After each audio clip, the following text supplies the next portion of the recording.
અમારા વિસ્તારની અંદર એક ગવર્મેન્ટ ટીચર હતા કે જેમને થોડા વર્ષો પહેલાં HDFCમાંથી લોન કરાયેલી હતી.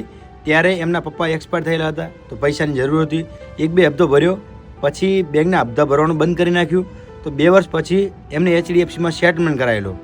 સેટલમેન્ટ થઈ ગયું. થોડા સમય પછી ફરી સાહેબને લોનની જરૂર પડી, તો ભાઈ બેંકમાં લોન લેવા માટે ગયા. તો બેંકવાળાએ જવાબ આપ્યો કે ભાઈ તમે સેટલમેન્ટ કરાયેલું છે, તમારી સિબિલ ખરાબ થયેલી છે, તમને લોન નહીં મળે. તો ભાઈ પાછા આવ્યા, સિબિલ સુધારવા માટે ઘણી બધી પ્રોસેસ કરી, ગોલ્ડ લોન લઈ લીધી, FD ક્રેડિટ કાર્ડ લીધું, દરેક પ્રોસેસ કરી અને ભાઈએ પોતાની સિબિલ ઇન્ક્રીઝ કરી નાખી. સિબિલ સુધારી અને 6-12 મહિના પછી ફરી ભાઈ બેંકમાં ગયા લોન લેવા માટે. તો બેંકમાંથી ભાઈને જવાબ મળ્યો કે તમારી સિબિલ તો સુધરી ગઈ છે, પણ DP શો કરે છે, જેના લીધે તમને લોન નહીં મળે.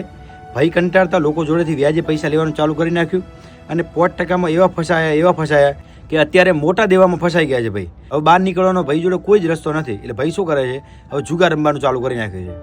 તો મારો કહેવાનો મતલબ કે અત્યારે જેટલા સરકારી કર્મચારીઓ છે ને, એમાંથી ઘણા બધા લોકોની સિબિલ ખરાબ થયેલી પડે છે. એ લોકો એટલે એજ્યુકેટેડ હોવા છતાં 5,000, 10,000, લાખ, 2 લાખ માટે પોતાની સિબિલ ખરાબ કરી નાખે છે. હરેક વ્યક્તિને એક વાત સમજવા જેવી છે કે આપણે જોડે પ્રોપર્ટી નથી કે આપણે બેંકમાં ગીરવે મૂકશો તો બેંક આપણને લોન આપશે. આપણા માટે જે સર્વસ્વ છે એ છે આપણી સિબિલ. જો સિબિલ સારી હશે તો બેંક હાથ પકડશે, બાકી તો કોઈ હાથ નહીં પકડે. અને જ્યારે બેંક તમારો હાથ નહીં પકડે એવા સમયે તમારે લોકો જોડે વ્યાજે પૈસા લેવા જવું પડશે અને લોકો તમને વ્યાજના ચક્કરમાં મારી નાખશે.